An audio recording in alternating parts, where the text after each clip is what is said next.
안녕하세요. 비즈니스 포스트 이한재 기자입니다. 주식시장과 부동산 시장을 이야기했던 지난 시간에 이어 한국 경제 그리고 세계 경제에 대한 이야기를 해보려고 합니다.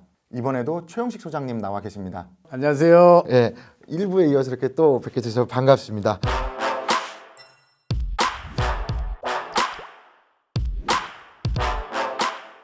이번에는 한국 경제와 세계 경제 그리고 또 그러니까 한국 경제 위기와 해법 요거를 가지고 조금 이야기를 나눠보고 싶은데요. 먼저 경제 성장률을 조금 짚고 가고 싶어요. 우리나라 경제 성장률이 지난해 4분기에 마이너스까지 떨어졌는데 올해는 조금 어떨 거라고 보세요?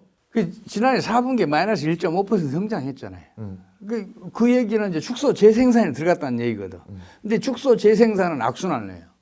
그래서 올해 1, 4분기에는 마이너스 3% 정도 가지 않을까. 그 마이너스 3%를 유지해서 연간 성장률이 마이너스 3% 정도 될 걸로 지금 우려하고 있어요, 제가. 그렇게 가는 게 거의 틀림없을 것 같아요. 왜 그러냐면 정부가 자꾸만 헛된 정책, 잘못된 정책을 쓰고 있으니까 그래요. 지금 정부는 환율이 상승하면 수출이 늘고 수출이 늘면 경기는 상승한다. 이런 말도 안 되는 잘못된 망상에 빠져 있어요. 제가 말씀드렸잖아요. 이론과 현실은 다른 법이라고. 환율이 오르잖아요. 수출은 반드시 오르요. 환율이 오르면은 수출 기업한테 유리한 거 아니에요? 수출 기업이 환율이 그렇게 갑자기 오르면은 시설 용량을 금방 키우겠어요? 못 키운다고요. 환율이 또 떨어질지도 모르는데 어떻게 키워요? 그러면 같은 수출 물량을 수출했을 때 환율이 오르면 달러로 환산을 하면 수출은 줄잖아요. 그게 첫 번째고, 두 번째는 환율이 오르잖아요. 해외 바이어가 국내 수출업체한테 대번에 요구를 해요. 야, 니들만 덕 볼 수 없잖아. 수출가격 좀 깎아줘. 무조건 깎아줘요. 이 요구가 없더라도 풀코스트 원리가 작동을 해요. 이 풀코스트 원리는 뭐냐면 기업이란 총 비용 플러스 적정 이윤으로 가격을 결정을 해요. 적정 이윤이 환율 상승에 의해서 주어지잖아요. 그럼 가격은 떨어질 수밖에 없어요. 이게 풀코스트 원리란 말이에요. 이거는 풀코스트 원리는 영국의 그 두 경제학자 호라고 히치라는 사람이 이미 기업을 현장 검증을 통해서 명백히 밝혀놓은 거예요. 근데도 정부는 거기에 대해서는 외면을 하고 있어요. 이 반면에 환율이 떨어지잖아요. 그럼 수출은 오히려 늘어요. 이해하기 어렵죠? 예. 그게 현실이라고요. 왜냐면요, 기업은 망하기 때문에 강해요. 자, 환율이 떨어지잖아요. 수출 기업들의 수익성은 금방 악화되잖아요. 그럼 기업들은 어떻게 해야 되냐고요. 내가 구체적인 사례로 들어서 말씀드릴게요. 2001년 말에 우리나라 환율이 1,326원이었어요. 1,300원. 근데 2006년 10월 달에는 한때 899원까지 떨어져요. 몇 퍼센트가 100달러짜리 수출하던 업체는 2001년 말에 13만 2,600원을 벌었는데 2006년에는 이게 9만 원도 못 버는 거예요. 똑같이 팔아서. 수출 기업들 다 망해야 되잖아요. 그래서 수출 기업들 어떻게 해야 돼요? 망하지 않기 위해서 몸부림치는 거예요. 그러니까 신기술 개발, 새로운 생산 시설, 그 생산성 높은 시설, 그리고 또 기술 개발 등등에 필사적인 노력을 기울여야 돼요. 수익성을 높이기 위해서. 살아남기 위해서. 기업은 망하기 때문에 강하다니까요. 그래서 환율이 떨어지잖아요. 그러면 수출 기업들의 그런 결사적인 노력이 수출 기업의 경쟁력을 높여줄 뿐만 아니라 수익률도 높여주고 또한 국가 경제의 전체의 경쟁력, 성장력을 키워줘요. 그래서 무슨 일이 벌어졌냐? 2001년부터 2006년까지 우리 수출이 2.7배가 증가해요. 그리고 이거는 연율로 따지면 17%예요. 근래에 보기 드문 그 높은 성장률이에요. 그걸로 끝나냐? 아니에요. 우리 경상도 적자가 갑자기 크게 증가하기 시작해요. 환율? 그 효과는 2010년대 중반까지 가요. 한때 우리나라 그 경상도 적자가 1,000억 달러를 넘어간 적이 있어요. 그때 2001년부터 2006년까지 기업들의 그 필사적인 노력들이 우리 국가 경제의 경쟁력을 그만큼 키워줬기 때문에 경상도 적자가 이렇게 커진 거예요. 제가 이 먹고 살기 위해서 정치권에서 생활비를 벌었던 적이 있는데 그때 이제 제가 제법 그 중요한 그 일도 좀 하고 그래서 기재부 그 정책 당국자들하고 그 만남도 여러 번 있었고 뭐 워크숍 비슷한 것도 있고 그랬었는데 그때 제가 반복해서 이 얘기를 하는데 안 들어요. 환율이. 참 희한해요. 소장님은 이제 경제나 그런 금융 이런 데 가장 큰 요인을 미치는 요인으로 환율을 꼽으시잖아요. 네. 환율이 뭐 이렇게 가장 결정적이라고 보시는 이유가 있어요? 여러 가지 변수들이 있잖아요, 경제에는. 근데 환율을 그렇게 딱 꼽는 이유는 뭐예요?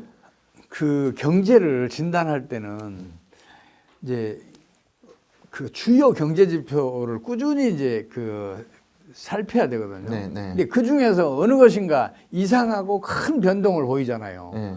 그러면 그게 국가 경제의 장래 그리고 경기 변동에 결정적인 영향을 끼친다고 간주를 해도 틀림이 없어요. 다른 경제 변수는 큰 변동이 없었으니까 이 변수만 큰 변동을 했으니까 이 저 국가 경제 전체에 큰 변동을 처리할 것이라고 보시면 돼요. 그게 근데 환율이다? 최근에 가장 큰 변동을 보이고 가장 이상한 변동을 보이는 건 환율이에요. 그렇죠. 환율 크게 움직이고 있죠. 그럼요. 지난해 그 저 초만 하더라도 우리 환율 1,100원이었잖아요. 이게 한때 1,460원 장중에 1,460원도 돌파했잖아요. 맞아요. 1,400원 넘었었죠. 엄청나게 올랐잖아요. 그 다음에 쭉 떨어져서 1,210원대까지 떨어진 적 있잖아요. 엄청나게 급격한 변동을 했잖아요. 근데 환율이 상승하는 것은 있을 수 없는 일이었어요. 왜냐? 우리나라 2021년도 경상수지 흑자가 882억 달러였어요. 우리 GDP의 4.9%였다니까요. 그런 큰 규모의 경상수지가 우리 외환시장에 추가로 공급된 거예요. 그럼 어떻게 해야 돼요? 달러 가치는 떨어지고 우리 원화 가치는 올라가야 되잖아요. 환율은 떨어지는 게 정상이었어요. 근데 정부가 환율이 올라야 수출이 잘 되고 그래야 경기가 상승한다 그래서 환율을 인위적으로 인상시키는 정책을 펼쳤어요. 이 환율 인상하면 어떤 일이 벌어지겠어요? 예를 들어서 지금 이번 달에 1,320원인데 다음 달에 1,400원 갈 것 같고 그 다음에 1,500원 갈 것 같으면 두 달 후에 그 외환이 필요한 사람들이 어떤 일을 하겠냐고요. 지금 사는 게 이익이잖아요. 미래소가 현재로 옮겨오는 거예요. 그럼 현재소와 미래소가 합쳐지면 더 빠르게. 환율은 더 빠르게 오르는 거예요. 그래서 한때 1,460원까지 올라간 거예요. 그러니까 정부가 1,300원을 넘어서자마자 우리나라 가지고 있는 외환보유고를 시장에다 막다하게 풀었어요. 그럼 못 막았어요. 얼마를 풀어서 그걸 막았냐? 지난해 우리나라 외환보유고가 500억 달러가 줄었어요. 500억 달러 시장이 푸니까 그때서 그 환율이 안정이 되기 시작한 거예요. 근데 이게 환율이 오르는 데는 미국이 금리 인상 영향도 있을 거잖아요. 강달러 정책. 이제 미국의 강달러 정책에 우리가 순응한 것처럼 보이잖아요. 근데 누가 더 먼저 있었냐고요. 우리 환율 상승이 먼저 있었어요. 거기에 추동력을 가한 게 미국의 강달러 정책이에요. 그럼 올해 들어서 이제 조금 내려갈 것처럼 보였는데 올 초만 하더라도 근데 지금 다시 또 1,300원대로 올라섰잖아요. 좀 어떻게 보세요, 환율이 올해? 지난해 우리나라 그 어려운 상황에서도 그 경상수 흑자가 298억 달러예요. 그 298억 달러라는 얘기는 그 298억 달러가 우리 경제에 추가로 공급된 거예요. 외환이. 환율은 떨어져야 정상이에요. 근데 올랐어요. 왜 올랐겠어요? 뻔하잖아요. 정부가 환율을 관리한 거예요. 상승으로 관리한 거예요. 그래서 지난해 그 우리나라 경제가 추락을 하기 시작한 거예요. 환율을 상승시켜서. 제가 제일 지금 답답한 게 뭐냐면 우리나라보다 경제가 잘 나가는 나라가 한 3나라 있어요. 우리 동아시아에서만 따져서. 어디? 대만, 말레이시아, 싱가포르예요. 대만은 지난해 우리나라 1인당 GDP를 추월했어요. 20년 만에 추월했다고요. 그만큼 경제가 탄탄하게 잘 가요. 이 나라들은 지금 현재 환율 그 변동이 어떻게 이루어지고 있는가 보라고요. 미국이 강달러 정책 펼쳐서 다른 나라들 그 저 화폐 가치가 떨어질 때, 그러니까 다른 나라들 환율이 올라갈 때, 이 나라는 환율이 오히려 떨어지는 경우가 많아요. 우리는 왜 그 세 나라처럼 못하냐고요. 이 세 나라는 동아시아에서는 가장 잘 나가는 나라들이잖아요. 그러니까 본받으려면 이런 나라들을 본받아야지. 지금 30년 이상 초장기 저성장하는 일본 경제 정책을 따라가려고 하니까 이 문제가 생기는 거예요. 왜 실패한 나라들 경제 정책을 그 본받아서 펼치려고 하는지 저는 도대체 이해할 수가 없어요. 아무튼 그러면 환율은 계속 조금 고환율 정책이 계속 유지될 거다. 그렇게 보시는 거예요? 정부가 그렇게 판단하고 있는 게 문제라는 거죠. 환율이 올라야 수출이 잘 되고 경기가 호조를 보일 것이다. 그런 망상에 지금 젖어 있다니까요. 그래서 거기서 이제 벗어나지 못하면은 경제 성장률은 점점 더 환율도 그렇게 되고 그게 결국에는 경제 성장률에도 영향을 미치고. 며칠 전에 우리 환율이 1280원이 깨지기 직전이었던 때가 있어요. 장막판에 이게 1301원까지 올라가는 거예요. 장막판에. 왜 장막판에 그렇게 20, 30원이 한꺼번에 쭉 올라갔겠어요. 정부 개입 없으면 이루어질 수가 없어요. 그리고 저는 그 외환시장의 거래 이런 거 하는 거 보면 정부가 외환시장 개입한 거 금방 알아채울 수 있어요. 뭔가 튀는 것들이 있나요? 제가 여담이지만 그 NDF 거래로 정부가 2조 원 손실을 났다는 거 그 제 보고서예요. 제가 외환시장에 관한 국내에서는 누구한테 지고 싶은 생각이 없어요. 왜냐하면 환율을 정부가 잘못 관리하니까 제가 그 공부를 열심히 했어요. 진짜 한동안 환율만 공부했네요. 그랬더니 그 외환시장 환율 변동 이런 것들에 대해서는 그래도 조금 알게 됐어요. 그래서 제가 이렇게 자신 있게 말씀드리는 거예요. 아무튼 정책적인 뭔가 변화가 있지 않으면은 경제 성장률은 올해 더 안 좋을 거고, 그럼 이제 책에서 표현하신 것처럼 이제 파국을 향해 치닫는 폭주 열차, 뭐 그렇게 비관적으로 표현을 하셨잖아요. 제가 이제 그런 표현을 할 수밖에 없었던 이유가 있어요. 경제 위기든 경제 파국이든 이런 경제 질병은 적절한 정책 그리고 신속한 집행 이것만 하게 되면 얼마든지 차단할 수 있어요. 그런 사례가 역사적으로 몇 번 있어요. 대표적인 거 하나만 제가 사례를 들어드릴게요. 2008년 9월 14일 날 리먼 브러더스가 파산했어요. 네. 미국의 4대 투자은행이에요. 세계에서 가장 큰 은행에 속한단 말이에요. 그 은행이 파산했어요. 그러면서 미국이 금융위 속으로 급속하게 빠져들어요. 그때 미국이 G20 국가들의 정부 수반, 재무부 장관, 그리고 중앙은행 총재들을 소집을 해요. 그럼 그 자리에서 미국이 이런 얘기를 해요.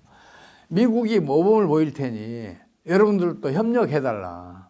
지금 이 금융위기가 미국만의 문제는 아니다. 이게 전 세계로 전염이 되면 여러분 나라들도 큰 타격을 입을 것이라면 설득을 해요. 그러면서 실제로 미국이 모범을 보여요. 2008년 말 미국의 번원통화 증가율이 2배예요. 엄청나게 증가시킨다고요. 그래야 신용 많이 푼. 그럼요. 신용 승수배만큼 통화가 수축되는 것을 막을 수 있어서 2배를 증가를 시켜요.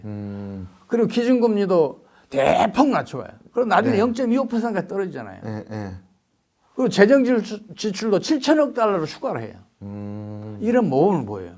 다른 나라들도 번원 통화를 20, 30%씩 대부분 다 그 증가시켰고, 금리 떨어뜨렸고, 그리고 기준금리도 다 낮췄고 재정 지출도 확대를 해줬어요. 그래서 당시에 그 진행하던 신용 파기 원리도 차단을 했고, 금융위기에 따른 경기 하강도, 그러니까 축소 재생산도 차단을 했고, 그래서 2009년부터는 오히려 그 하반기부터는 경기가 상승을 해요. 사실 그때 제가 그 경제 예측을 잘못했어요. 우리 경제가 마이너스 한 2%에서 3% 성장할 줄 알았었는데 결과를 보니까 0.8%예요. 그렇게 할 수가 있단 말이에요. 적절한 정책을 신속하게 집행하면 마이너스 성장 가는 것도 막아내고 플러스 성장으로 되돌려 놓을 수가 있어요. 근데 지금 우리 정부 어떻게 하고 있어요? 반대로 가고 있잖아요. 미국보다 금리를 더 낮게 유지를 하니까 우리 국내 주식 미국으로 도망가죠. 또 강달러 정책으로 우리 환율이 오르니까 국내 투자된 금융 자본들이 환차손 피해서 그럼 미국의 환차익을 위해서 미국으로 이탈하죠. 국내 경기를 당연히 하강할 수밖에 없잖아요. 그리고 그 금융위기는 전염성이 굉장히 강해요.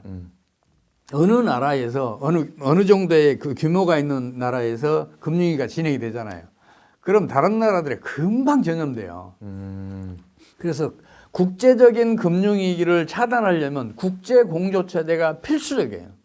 근데 지금은 조금 그게 미국이랑 중국이랑 맞습니다. 네. 지금은 구축되기가 어렵게 돼 있어요. 미국이 100억 많이 내고 내 이웃을 거지로 만드는 정책을 펼치는데 거기에 따를 나라들이 어디가 있어요. 뻔히 보이잖아요. 저만 잘 살겠다고. 실제로 미국은요. 지난해같이 어려운 상황에서 무려 2.1% 성장을 해요. 그 어려운 상황에서 2.1%면 미국으로서 놀라운 성적이에요.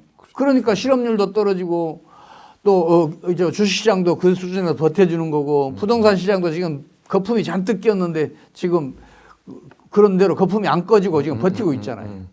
그 중국도 다 이렇게 자국 이기주의적인 정책을 쓰고 있고. 네. 그런 상황에서 다른 나라도 경제가 점점 어려워지는데 어떻게 미국을 따르겠어요? 그러니까 국제 공제 체제는 지금 아예 무너져 있어요.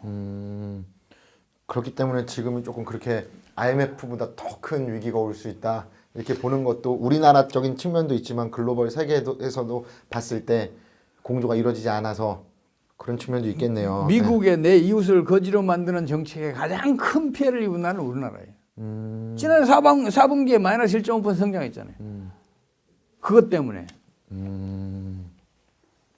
그렇군요. 그럼 이게 우리나라만의 문제가 아니고 다 세계적으로 뭔가 공조가 일어나야지 조금 지금의 위기가 될 수 있을 텐데 그렇다고 해서 우리가 손 놓고 있어야 되는 건 아니잖아요. 뭔가 이렇게 정책들을 펼쳐야 될 텐데 우리나라가 어떤 좀 정책적인 판단이나 선택을 할 수 있을까요?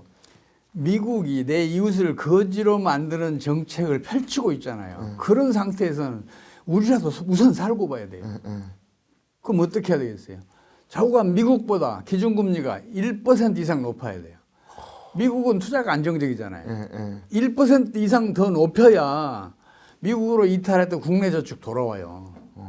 첫 번째는 그게 하나의 조건이고 또 두 번째는 뭐냐면 우리 환율이 하루빨리 지난해 초 수준인 1,100원대로 떨어져야 돼요. 그리고 그 뒤로도 매년 한 50원씩은 떨어져 줘야 돼요. 그래야 미국으로 탈출했던 국내 금융자본들, 국제 금융자본들이 국내로 다시 돌아와요. 그래야 현재 진행 중인 신용 파괴 원리 작동을 막을 수 있고 또 경기 하강, 축소 재생산 이것도 막을 수가 있어요. 그 정책을 펼쳐야 되는데 정부가 환율에 대해서는 외환시장 자유를 맡기겠다. 그리고 뭐 긴축 정책은 유지하되 금리는 안정시키겠다. 이런 얘기 하잖아요. 정반대되는 얘기를 하고 있잖아요. 근데 이게 기준금리를 올리기가 지금도 많이 높은데 또 참 미국이 좀 멈춰주면 좋을 텐데 미국은 어떻게 보세요? 기준금리 인상을 계속 할 거라고 보세요? 지금 또 막 빅스텝 가능성이 높아지고 있다 이렇게 보는데 지금 미국은 한계에 왔어요. 그러니까 기준금리를 지금보다 더 높일 수 없는 상황이 온 것 같아요. 뿐만 아니라 그걸로 해서 강달러 정책을 유지할 수 없는 상황에 지금 근접하고 있는 것 같아요. 그러니까 미국은 이제 그 물가 불안을 잡기 위해서 고금리 정책 펼치고 강달러 정책을 펼친다고 변명을 하는데 올해 초에 잠깐 미국의 소비자 물가 상승률이 안정화 추세로 간 적이 있었잖아요. 네네네. 그때 연준 의장이 뭐라 그랬어요? 갑자기 서비스 물가를 들고 나오는 거예요. 그 얘기는 뭔가 숨겨야 될 필연적인 어떤 변수가 어떤 이유가 있다. 그걸 의미하잖아요. 그게 바로 미국의 경상수지 적자예요. 미국의 경상수지 적자가 2020년 2.9%에서 2021년 3.6% 그러니까 GDP 대비 3.6%로 커졌어요. 적자 규모가. 그래서 그 상황을 방치하면 미국의 그 달러가 그만큼 해외 시장이 유출된 거잖아요. 네, 그럼 네. 달러 가치는 떨어질 수밖에 없었어요. 달러 가치가 떨어지면 미국 내 투자된 국제 금융 자본들은 환차손을 입어요. 그러면 환차손을 피해서 미국 내 투자했던 금융 자본들 이탈해 미국을 다른 나라로 가요. 미국은 금융위기가 급속하게 진행이 된단 말이에요. 신용 파괴 원리가 작동을 해요. 미국은 그걸 막기 위해서 고금리 정책, 강달러 정책을 펼치고 있어요. 근데 이게 지속 가능하겠냐고요. 강달러 상황에서 경상수지가 호전되겠냐고요. 점점 더 악화될 수밖에 없잖아요. 장기적으로는 진짜로 심각해질 수 있어요. 미국 달러가 기축통화 지위를 이룰 수도 있어요. 물론 미국으로서는 현재 지금 당면한 금융위기 이건 일단 차단하고 보자. 실제로 차단 잘했어요. 근데 그게 장기적으로 유지가 되겠냐고요. 안 돼요. 그래서 지금 이제 걱정인데, 그리고 지금은 완전히 딜레마에 빠진 것 같아요. 미국이요? 네, 기준금리를 낮출 수도 없고, 그렇다고 해서 더 높일 수도 없고, 이 기준금리 올리면 강달러가 더 강해지잖아요. 그럼 경상수지 적자는 더 커질 거 아니에요. 그래서 지금 그 딜레마에 빠진 것 같은데, 지금 앞으로 미국이 지금 오히려 저는 걱정해요. 이 엊그저께 이제 조금 그 안 좋은 소식이 들더니 오늘 아침 뉴스 보니까 그게 나오잖아요. 실버게이트인가 뭐 거기에서 청산에 들어갔다고. 그게 또 2008년도 베어스턴스 파산이 트리거 역할을 했듯이 또 이번에 트리거 역할을 하는 거 아닌가 싶은 생각도 들고, 저는 미국 경제도 저는 한 1년은 더 버텨질 줄 알았어요. 이 상황을 아시려면 1980년대 초 상황을 좀 아실 필요가 있어요. 1978년도에 제2차 석유파동이 터져요. 네네. 그래서 산유국들이 국제수지가 갑자기 개선이 돼요. 미국도 경상수지 적자 상황이었었는데 자기들 산유국이잖아요. 석유 가격 올라가니까 이제 개선이 돼요. 그랬는데 이제 80년 들어서면서 이제 79년부터네. 79년부터 석유 가격이 떨어지기 시작해요. 한때 36달러까지 갔던 게 이제 18달러까지 떨어지거든요. 나중에. 석유 가격이. 미국 이제 큰일 났잖아요. 경상수지 다시 적자로 돌아서게 생겼잖아요. 그래서 당시에 FRB 연준이 기준금리를 무려 21%까지 끌어올려요. 강달러를 유도하기 위해서. 21%까지 끌어올리니까 강달러 현상이 나타나는 거예요. 그래서 다른 나라들의 국제 금융 자본들을 미국으로 끌어가요. 그 결과 어떻게 나왔겠어요?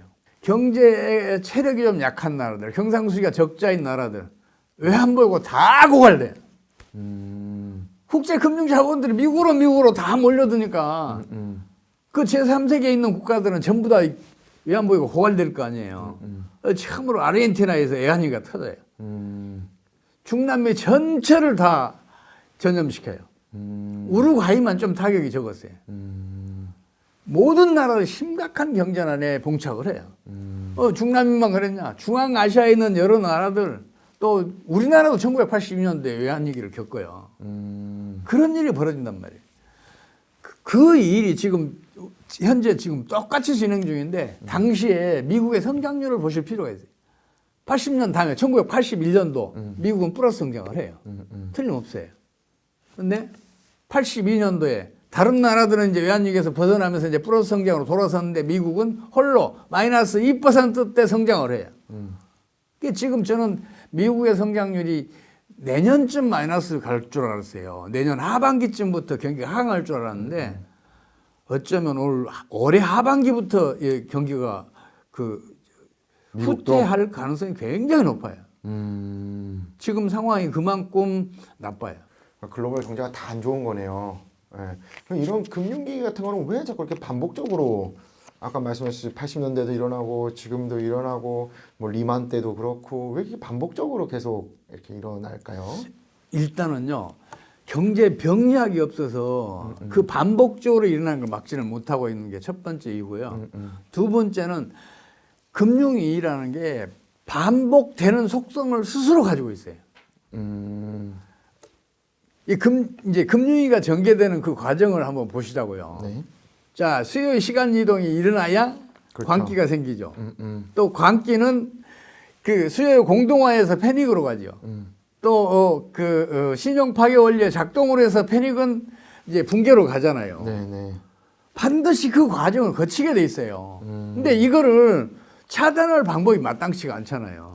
뭐 경제 병력이 세상에 제대로 알려져 있으면 이걸 차단을 할 수가 있는데, 경제 병력이 현재 경제학이 없는데 그 차단할 길을 찾기가 어렵죠. 그리고 경제 병리학을 통해서 이제 그런 뭐 위기에 대비를 잘 할 수 있다. 이게 소장님이 말씀하시는 그렇죠. 거잖아요. 예. 금융위는 스스로 반복하는 성질이 있기 때문에 완전히 막을 수는 없어요. 저기 우리나라 부동산 시장 그 말씀드렸잖아요. 1960년대 중후반에 호황이었다가 꼬꾸라지고 70년대 중후반에 그 호황이었다가 또 꼬꾸라지고 꼬꾸라지고, 예. 이런 식으로 그런 일이 계속 반복되는 성질을 가지고 있잖아요. 그 부동산 시장이나 이 주식 시장이라는 게 그럴 수밖에 없는 게 주식이나 부동산은 소득을 일정 기간 축적을 해야 수요가 본격적으로 일어나고 그러면은 이제 그 수요가 본격적으로 일어나면 일반 물가보다 이 부동산이나 이 그 주식의 가격이 더 빠르게 오르고 그러면 수요 시간 이동이 일어나고 그건 하나의 일반적인 그 경제 원리잖아요. 경제의 그 일반적인 경제 원리를 막을 수는 파괴할 수는 없잖아요. 그건 진행이 된단 말이에요. 대신 그 타격을 최소화시킬 수는 있잖아요. 그 과정에서. 광기가 패닉으로 가고 예. 패닉 붕괴로 일어나는 그거를 좀 막을 수 있는 최소화할 수 있는 이제 그걸 위해서는 그 임상 사례가 필수적이에요. 임상 사례에 대한 연구가 축적이 되면 네. 과거에 어떤 경우에는 성공했고 어떤 경우에는 실패했고 이런 것들을 모아놓으면 아 이렇게 하면 성공하겠다. 이렇게 하면 실패로 갈 수밖에 없겠다. 이걸 알 수가 있잖아요. 네. 좋은 의사도 임상 그 수련을 오래 거쳐야 좋은 의사가 되잖아요. 이 경제 정책 당국자들도 이 임상 수련을 많이 해야 돼요. 그래서 경제 병리학이 사실은 그 일반 원리와 임상 사례로 구성되어 있는데 이 임상 사례도 그만큼 중요해요. 임상 사례에서 뭐 성공한 케이스 같은 거 뭐 하나 소개해 주실 만한 거 있으신가요? 아까 뭐 그냥 리만도 얘기해 대표적인 주셨는데. 임상 사례로 꼽을 수 있는 게 대공황. 대공황. 그 얘기 좀 한번 설명해 주세요. 역사상 가장 심각했던 이제 경기 후퇴를 그것도 10년 동안 겪게 했던 세계 전 경제가 이걸 꼽을 수 있고 그리고 지금도 종종 벌어지는 외환위기. 그리고 일본 경제처럼 초장기 저성장하는 이것도 하나의 경제 질병으로 꼽을 수 있고 또 하나는 전형적인 금융위기 2008년 금융위기를 글로벌 금융위기를 또 여기다 포함시킬 수 있어요.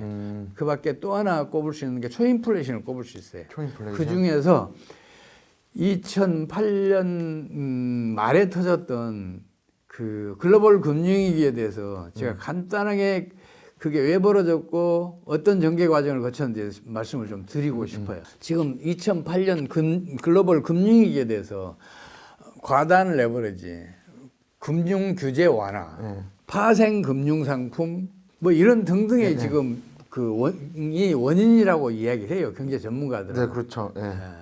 근데 이제 금방 말씀드린 것은 글로벌 금융위기가 진행하는 과정에서 나타난 거지 그 원인이 아니에요. 그 원인을 찾아가면 역수적에서 쭉 찾아가면 이제 그거 찾아지는데 그건 엄청 힘들어요. 이게 어려워요.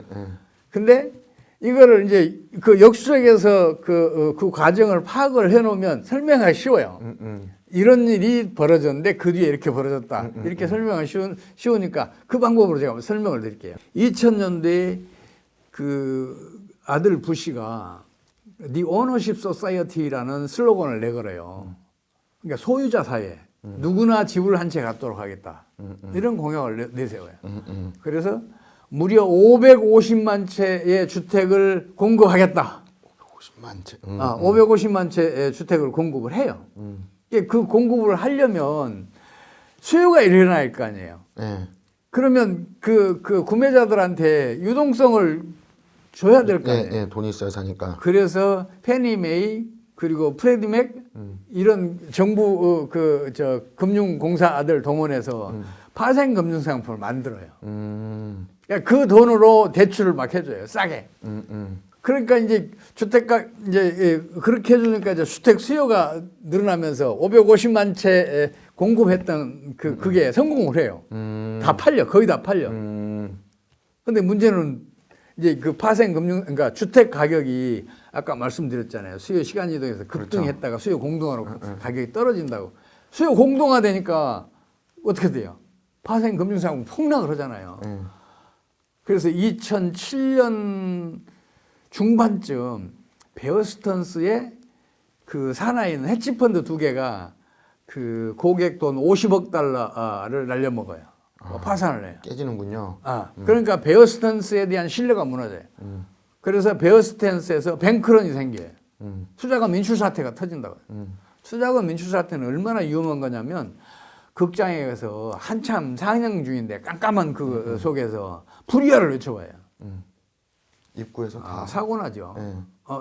경제학계에서는 뱅크런을 그렇게 보고 있어요. 그렇게 위험하다고. 베어 스턴스에서 그 뱅크런이 일어나요. 뱅크런이 일어나니까 어떤 일이 벌어지냐. 신용 파괴가 작동을 시작해요. 그래서 와코비아 등등 이런 중소규모 은행들이 계속해서 이제 무너지기 시작하는데 9월 14일에는 이제 리먼 브라더스가 파산을 해요. 미국의 4대 투자은행이 파산을 해요. 예. 그러니까 이제 신용 파괴 원리가 눈에 보이게 진행을 한 거죠. 그렇게 해서 터진 게 글로벌 금융위기예요. 경제 병리학을 공부하지 않은 사람들은 이 과정 누구도 몰라요. 근데 그 위기는 이제 잘 극복을 했다고 보시는 거죠? 미국이 이렇게 공동체를 그거는 만들어서 아까 말씀드린 대로 잘 극복했는데, 근데 문제는 뭐냐면 그 부시 정권의 디 오너십 소사이어티라는 공약이 이미 1980년대에 대처가 써먹었어요. 영국에서. 네. 대처 정권이 1980년대 중반부터 150만 채, 그러니까 인구 대비는 비슷해요. 인구 대비로 해보면 그 규모가 비슷하다고요. 150만 채를 공급을 해요. 그래서 영국의 주택 보급률이 56%에서 65%까지 올라가요. 이때도 비슷한 방식으로 했어요. 그럼요. 그 이제 돈 대주고. 그러다가 수요 공동화로 인해서 주택 가격이 폭락을 해요. 그러면서 금융위기가 진행해요. 그래서 영국은 89, 90, 91년 3년 동안 하나는 0.2%, 두 해는 마이너스 성장. 3년 동안 심각한 경제 위기를 겪어요. 이게 정책이 적절했으면 또 신속하게 집행됐으면 그거 타격을 최소화할 수 있는데 영국은 그거 실패해요. 그 사례가 있는데 또 550만 채 공급하겠다는 정책이 나왔다는 게 저는 이해할 수가 없는 거예요. 미국 경제학자들이 그렇게 공부하지 않나 하는 생각이 드는 거예요. 이 임상 사례가 앞에 게 임상 사례로 연구가 돼 있으면 오너십 소사이어티라는 정책이 나올 수가 없잖아요. 임상 사례는 그만큼 중요하다니까요. 그렇게 임상 사례들을 쭉 봤을 때 지금 우리나라는 환율이랑 기준금리를 컨트롤해야 조금 위기에서 그거 없이는 우리나라가 않을 수 있다. 점점 어려워질 거다 이런 생각을 하는 거죠. 그럼 결국에는 정책 당국이 역할을 해야 되는 그런 그래서 거네. 경제정책 당국이 제발 경제 병리학을 좀 공부했으면 좋겠어요. 물론 이 책에도 그 원리들은 나와 있어요. 경제 원리들은. 그래서 이것만 읽어봐도 좀 충분할 것 같아요. 금융위기가 어떻게 전개되는지는 또 이 책 뒤에 딱 이렇게 표로 돼 있잖아요. 네, 모든 경제 위기는 금융위기를 경유한다. 금융위기는 반드시 광기, 공포, 붕괴 등의 과정을 거친다. 광기는 수요의 시간 이동으로 주식시장과 부동산 시장에서 투기가 일어나면서 발생한다. 공포는 수요의 공동화에 따른 주식시장과 부동산 시장의 가격 폭락으로 발생한다. 붕괴는 신용 파괴, 경제 원리가 작동하여 발생시킨다. 이렇게 일목요연하게 정리가 돼 있잖아요. 이걸 경제정책 당국이 이것만 좀 제대로 이해하고 있어도. 그러면 여기 마지막에 써있네요. 경제 재앙의 심각성은 정부와 중앙은행이 어떤 경제 정책을 펼치냐에 달려있다. 딱 요 얘기. 그 말씀은 또 제가 제 자랑 같아서 빼먹었더니 또. 근데 이게 뭐 말씀을 들어보면 이해는 되는데 이게 현실적으로 기준금리를 지금 미국이 저렇게 있는 상황에서 미국보다 1% 더 높이기가 참 그게 어려운 선택일 수밖에 없다는 생각도 들고 정책 당국 입장에서는 지금도 금리 높아갖고 서민들이 힘들어 한다는 얘기들이 있는데 여기서 계속 높이는 게 참 그게 그러니까 눈앞에 그런 고통들만 보니까 그래요. 장차 닥쳐올 더 큰 고통을 본다 그러면 지금 눈앞에 있는 고통을 감내해서 넘어가야 돼요. 확실히 그래서 참 경제 정책 모든 정책이 그렇겠지만 경제 정책은 그래서 더 어려운 것 같기도 하고요. 정답도 없을 것 같고. 제가 제 아이에서 경제학을 할 수밖에 없던 얘기를 좀 해야 되겠네요. 아담 스미스가 첫 단추를 잘못 꼈다고 생각을 해요. 아니 그 논문에 이제 그런 얘기들이 들어있는데 이 얘기는 무슨 얘기냐면 교회에 가서 예수님이 첫 단추를 잘못 껴서 기독교가 잘못된 방향으로 가고 있다고 얘기하는 거 똑같아요. 제가 교회에서 온전하게 빠져나올 수 있겠어요? 얘기 자체가 안 되죠. 네. 예. 지금 제가 그래서 제아에서 경제학을 할 수밖에 없었는데 그 아담 스미스의 가장 큰 잘못 중에 하나가 뭐냐면 국부의 그 근원이 노동, 자본, 토지라고 규정을 해놓은 거예요. 예.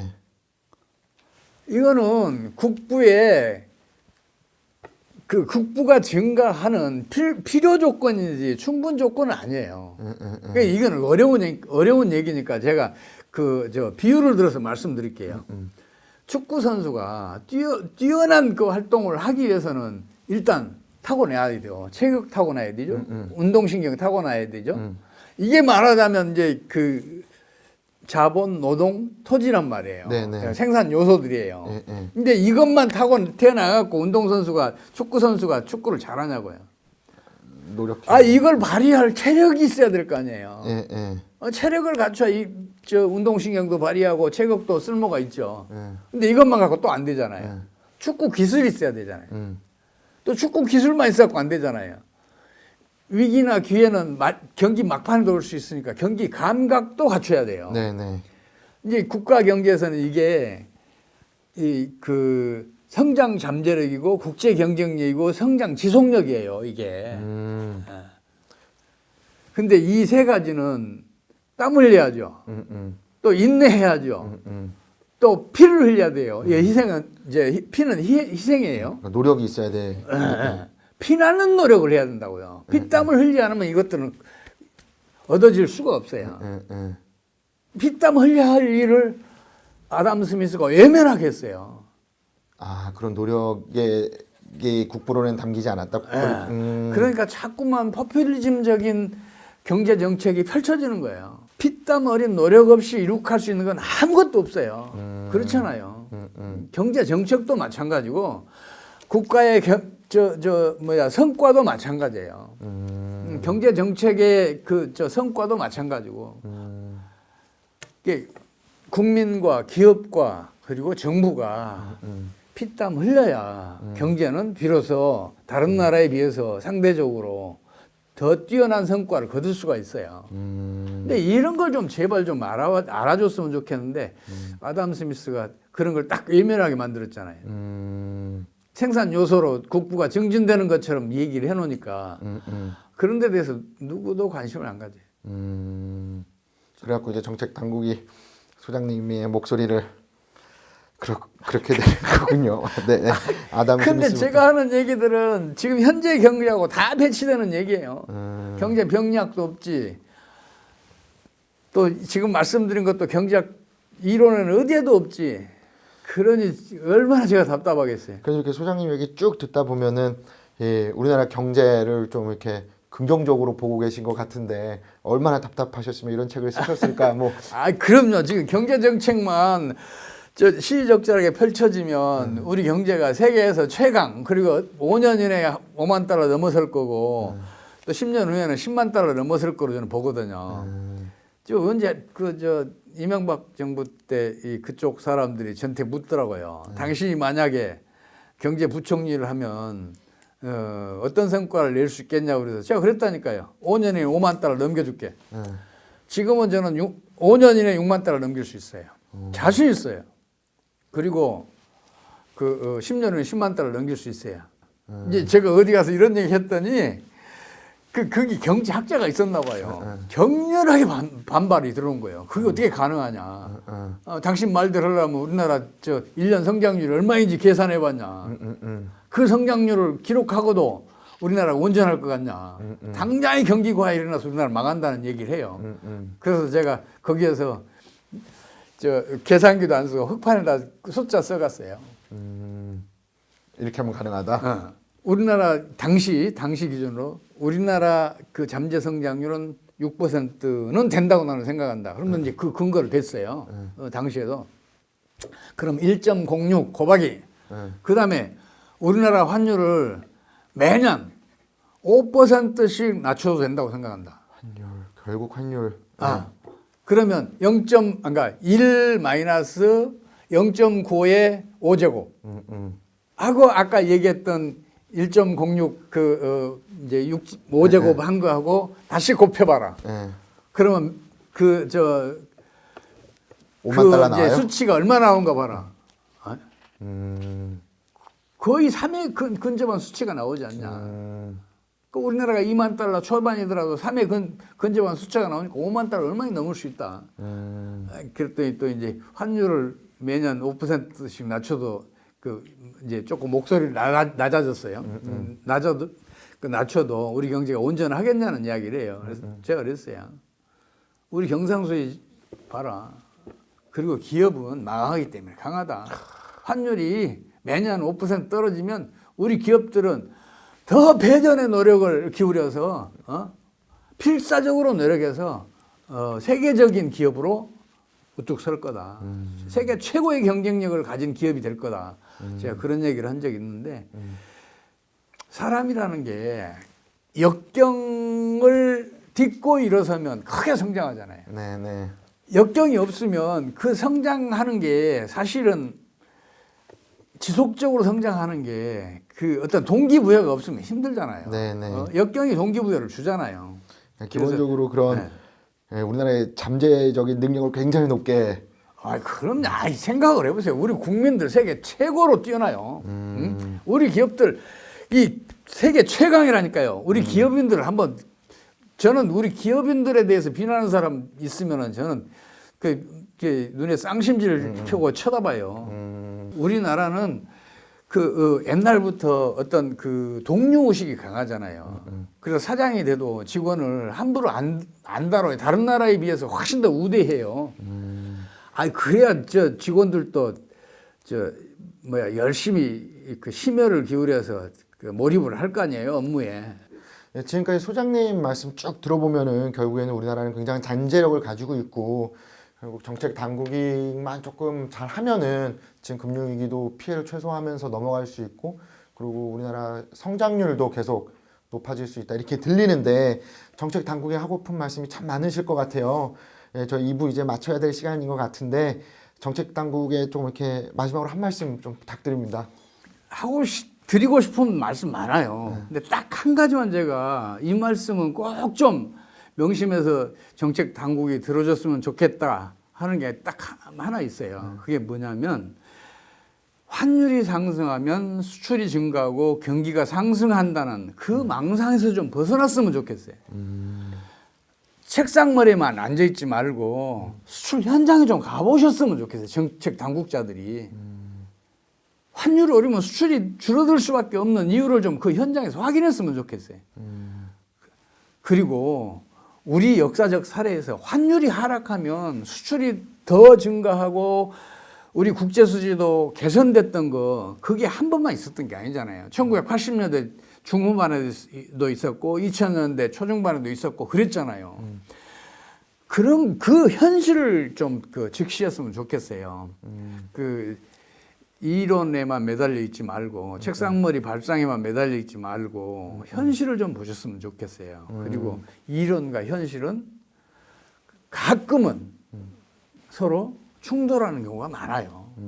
이론대로 현실이 안 움직여지는 경우가 경제에서는 특히 많아요. 그렇죠. 그래서 현실을 좀 직시해 주셨으면 하는 그 부탁 말씀을 드리고 싶어요. 현장에 좀 가서 보시고 정책을 펼쳐달라. 그러니까 환율만 되도록이면 시장 기능에 맡겨서 안정적으로 유지될 수 있도록. 그러니까 환율이 급변하는 건 나빠요. 급격하게 떨어지는 것도 나쁘고 급격하게 상승도 국가 경제는 타격을 줘요. 그러니까 환율이 상승을 하든 하강을 하든 시장에 의해서 하든 그 급격한 상승을 막고 급격한 하락을 막는 그 역할만 해줘도 우리 경제는 스스로 국민과 기업의 힘에서 그 스스로 성장을 할 것이다. 저는 그렇게 믿고 있어요. 네. 경제정책 당국자들도 그렇게 시장 경제를 믿어주고 우리 국가 경제를 믿어주고 우리 기업과 국민을 믿어줬으면 좋겠어요. 믿지를 못하는 거예요. 좋은 말씀 감사합니다. 책 제목은 경제 파국으로 치닫는 금융위기지만 소장님과 이야기를 나누다 보니 누구보다 한국 경제의 성장을 바라고 금융위기를 피하고자 하는 소장님의 마음이 잘 느껴집니다. 아무쪼록 우리나라를 비롯한 글로벌 주요국들이 지금의 위기 상황을 잘 극복해서 투자자들이 가슴 아파하는 일이 없었으면 합니다.